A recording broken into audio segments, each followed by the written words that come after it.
Salut à tous, aujourd'hui c'est Luc, je vais vous faire une petite vidéo justement sur comment réussir à faire les choses qu'on doit faire même quand on n'a pas de motivation. Parce que pour réussir, faudra faire des choses sans motivation et même de manière globale. C'est pas parce que vous avez pas envie, par exemple, moi je prends un exemple tout con, quand j'étais petit, j'avais pas envie de ranger ma chambre mais je devais le faire. Et c'est exactement pareil dans la vie. On devra faire des trucs qu'on n'a pas envie et qu'on sera obligé de faire. Mais justement, j'ai quelques petites astuces que j'ai utilisées, ou même quand c'est quelque chose de très compliqué à faire, souvent on est découragé à le faire. Donc justement, j'ai quelques petites astuces pour pouvoir vous aider là-dessus. La première justement que je vais vous donner, c'est se fixer une date butoir. C'est-à-dire que vous aurez une date ou un moment dans la journée. Par exemple, moi, après je vais en parler, mais je fais des sortes de planning de journée et j'essaie de me fixer des dates butoirs sur chaque chose. Par exemple, avant midi, j'ai fait ça, ça, ça, ça, ça. Euh, L'après-midi, j'ai fini tout le reste en fait. Et des fois, je me mets même des dates butoirs, genre 15h, 16h, 17h, etc., etc. Ça permet en fait de beaucoup mieux savoir ce qu'on va faire et en fait, on va tout donner. Vu qu'on sait qu'on a une date de fin, en fait, on sait qu'une fois que cette date sera arrivée, on aura fini, donc on pourra plus rien faire. Donc justement, c'est le petit truc, c'est en se fixant une date butoir, on se permet pas de repousser. Et vraiment, faut que, ça viendra avec le temps, mais faut que cette date, ce moment soit solide. C'est-à-dire pas que ce moment soit mis au pif, faut que ça soit réfléchi. C'est-à-dire que quand vous voulez faire quelque chose, vous savez, souvent on se dit ouais, plus tard, ou dans un petit moment, etc. Mais moi, par exemple, soit pour commencer, soit pour finir quelque chose, dépendant de ce que c'est, je me mets une date butoir. Soit je me mets justement une date butoir, c'est-à-dire de fin, une date butoir, soit je me mets une date de début. C'est-à-dire qu'en fait, je me mets une date de début qui est beaucoup trop tôt, comme ça j'aurai un délai, une marge assez grande. Ça peut paraître bizarre, mais c'est honnêtement, si vous le faites pas, essayez de l'appliquer parce que ça peut changer. Ça peut tout changer, vraiment.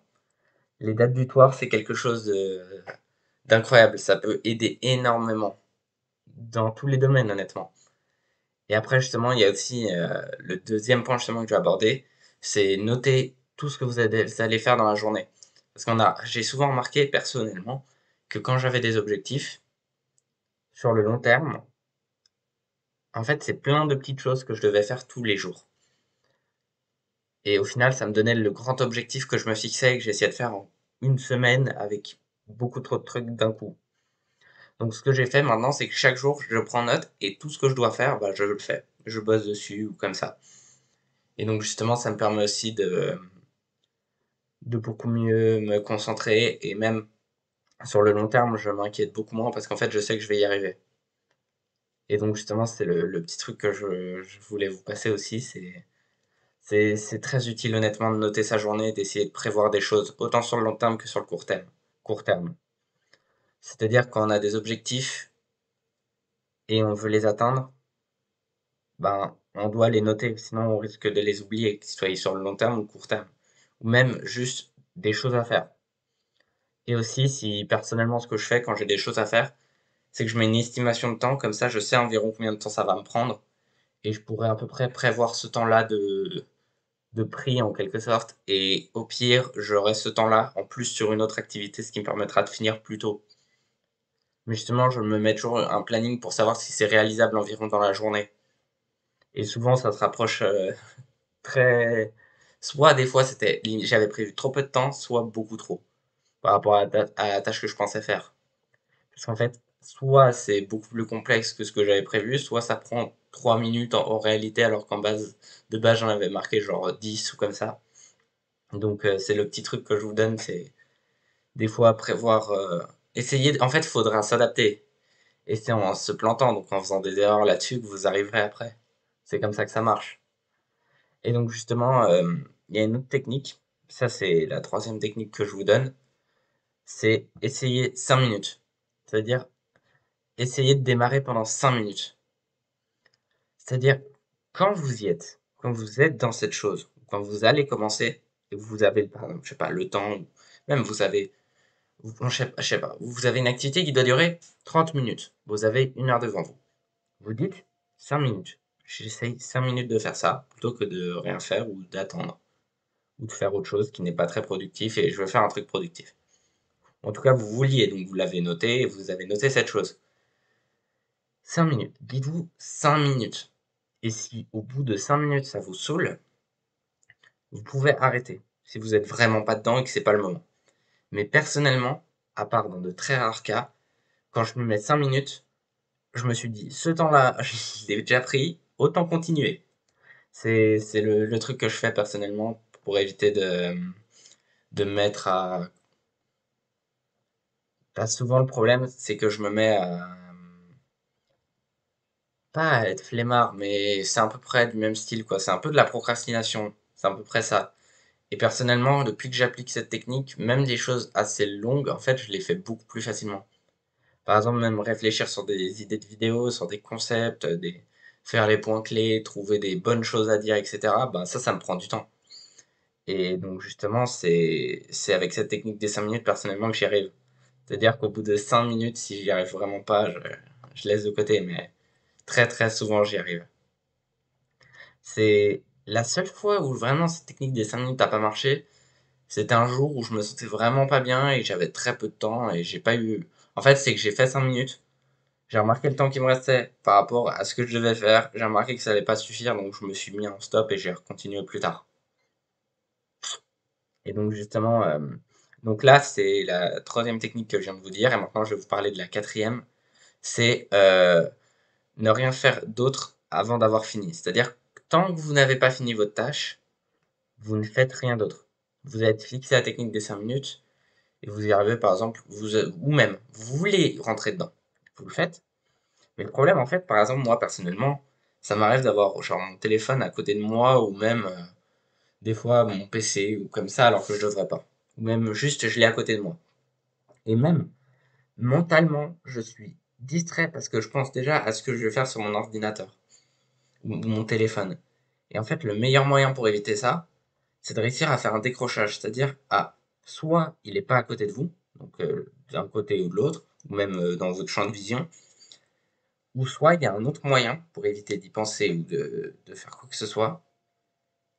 C'est juste en fait de faire une sorte de mini pause, de penser à rien et de vous focus directement. C'est-à-dire, vous ne pensez à rien, vous videz votre esprit et d'un seul coup, tac, vous vous mettez dans la tâche. Parce qu'en fait, le cerveau, vu qu'il est dans un moment de vide, en fait, il va pas avoir le temps de se concentrer sur votre jeu ou comme ça, ou même vos réseaux ou comme ça. C'est souvent ça le problème, c'est qu'on est trop focus sur un truc alors qu'on ne devrait pas.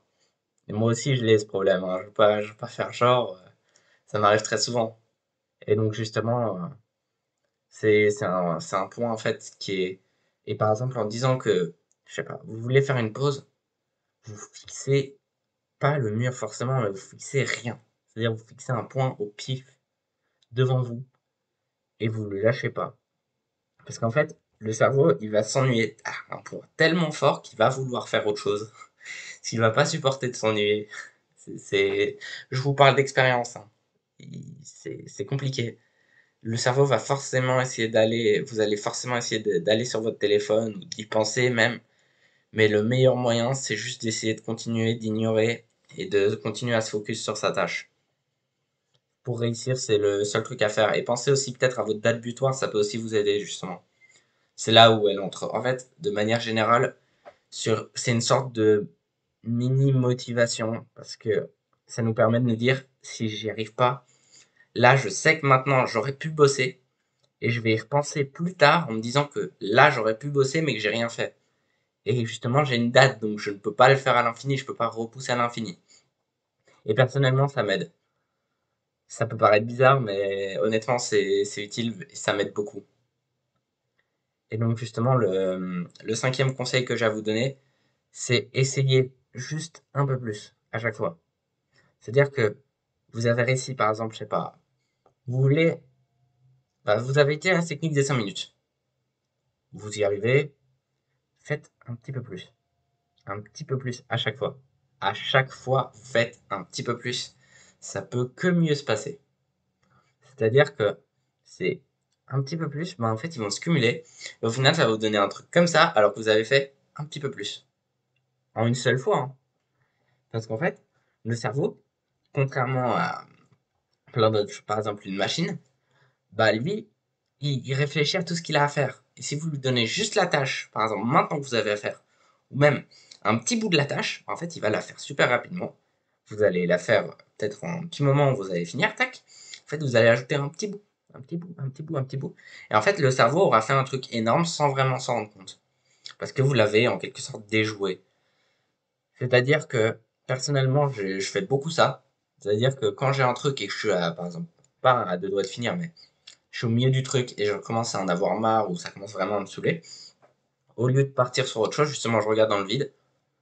Et après, si je vois que ça marche vraiment pas ou même que juste je m'ennuie et j'ai aucune idée qui me vient par rapport à ce truc, je me remets dessus et j'essaye un petit truc. C'est-à-dire, par exemple, changer un petit paramètre ou regarder tout mon code à nouveau. Par exemple, quand c'est du code ou quand c'est du sport, c'est juste, je me dis un petit peu plus. C'est-à-dire, pendant que je suis en train de le faire, je me dis, tiens, encore 10 secondes. Puis après, quand j'ai fini les 10 secondes, encore 10 secondes, etc., etc. Ce qui permet d'atteindre des niveaux assez hauts, honnêtement. Parce qu'en fait, avec le petit peu, ben, au final, ça me permet d'atteindre des trucs assez impressionnants.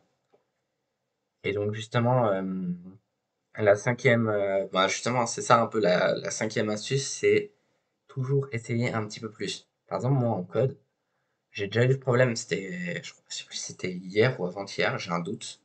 Mais quand j'étais en train d'essayer de coder justement un code qui était assez, honnêtement, c'était, en fait, c'est que j'ai été trop flou au début. C'est-à-dire, j'étais parti sur une idée, c'était pas clair ce que je voulais déjà. Et donc, au final, je me suis un peu perdu et je savais pas où vraiment j'allais. Et donc, je me suis dit, je vais juste un petit peu regarder mon code. C'est-à-dire, je vais juste essayer de relire ce que j'ai fait, tout ça. Et au final, en fait, je me suis mis à relire tout mon code et j'ai compris ce que j'avais fait et je me suis dit, putain de merde. Ok, d'accord. Et c'est là où j'ai vraiment compris les trucs que je devais changer, les trucs à améliorer, etc., etc. Ça m'a pris du temps, mais ce temps a été utile, honnêtement. Donc, des fois, faire un petit truc, en fait, le cerveau, vu que vous dites un petit, il va croire que c'est petit à faire. Et donc, en fait, si vous vous fixez dessus et que vous êtes focus dessus, ça passera tout seul, justement. Et après, justement, il y a un autre truc, c'est quand on réfléchit ben, à quelque chose, soit quand on est en train de le faire ou quand on va le faire, quand on y réfléchit, on est à deux doigts, ben, on pense beaucoup. En tout cas, il y a beaucoup de gens, j'étais pareil avant, maintenant c'est plus le cas, c'est je pensais au problème. C'est-à-dire, par exemple, je voyais mon code, je me disais, ah, il y a ça qui va pas jouer, il y a ça qui va pas jouer, il y a ça qui va pas jouer, il y a ça qui va pas jouer, donc j'arrête. Alors que maintenant, ce que je me dis, c'est, ok, donc je peux modifier ça, je peux améliorer ça. Une fois que j'ai amélioré ça, je peux faire ça. Et dès que j'ai fait ça, c'est-à-dire que mon code marchera. Ou même que j'aurai fini une bout ou un truc ou un morceau de mon code ou juste j'aurais réussi ça. Et en fait, au lieu de voir les obstacles, je vois des solutions. C'est-à-dire, ok, qu'est-ce que je dois faire? Par exemple, je vois le problème. Comme je vous ai dit, par exemple, je vois le problème. Il y a un problème, par exemple, avec une variable qui est pas logique, qui est pas au bon endroit, qui est pas utilisée de la bonne manière, ou je l'ai mal utilisée, ou en fait, je pensais l'avoir utilisée différemment, mais je l'ai utilisée d'une autre manière. Bah, ce que je me dis, c'est je me dis, ok, donc ça, c'est un problème. Donc, quelle est ma solution? À essayer de comprendre ce qu'elle fait et après de la changer, tout simplement. Et je me dis, plutôt que d'essayer de me dire, ah putain, cette variable va pas, je me dis, je vais changer cette variable. C'est-à-dire qu'en gros, j'essaie de chercher des solutions. Plutôt que de chercher un problème, c'est-à-dire quelque chose que je ne vais pas résoudre ou quelque chose qui est devant moi, je vais essayer de voir quelque chose que je peux faire. Une action ou... En fait, souvent, le meilleur moyen, c'est en fait en quelque sorte de sortir de l'état de victime, c'est-à-dire que on est, toutes nos actions viennent de nous. C'est nous qui, c'est de notre faute si on n'y arrive pas, ou si on y arrive, ou s'il y a un problème, c'est de notre faute. Par exemple, quand on se foule la cheville, c'est de notre faute, c'est nous qui avons fait un mauvais pas. Et en fait, avec cette mentalité-là, déjà, on va pouvoir beaucoup avancer, mais en disant qu'on voit la solution, c'est dans la même logique, c'est-à-dire qu'en fait, au lieu de dire ah, il y a ça qui va pas, on essaie de dire il y a ça par exemple que je dois changer parce qu'en fait c'est une action que nous on peut réaliser par rapport à cet obstacle. Et justement c'est une petite vidéo que je voulais vous faire pour essayer de vous aider sur ce domaine-là parce que c'est un truc honnêtement que je trouve assez intéressant et surtout que j'ai pris du temps à développer.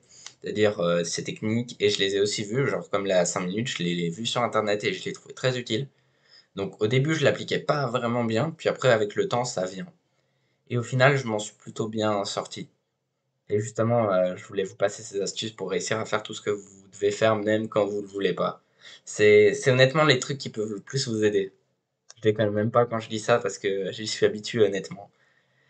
Surtout à l'époque, j'étais un grand flemmard. Je faisais soit tout très vite, soit tout, le plus rapidement possible ou même j'essayais d'esquiver en en fait, j'essayais d'esquiver des trucs que j'aurais pu faire et beaucoup mieux. Donc maintenant justement, j'ai dû trouver des techniques pour contourner ce problème et donc justement, je vous passe cette vidéo parce que c'est quelque chose qui me tenait à cœur aussi de vous en parler. Donc j'espère pouvoir vous aider avec ce sujet. Je vous dis ciao, c'était Luc.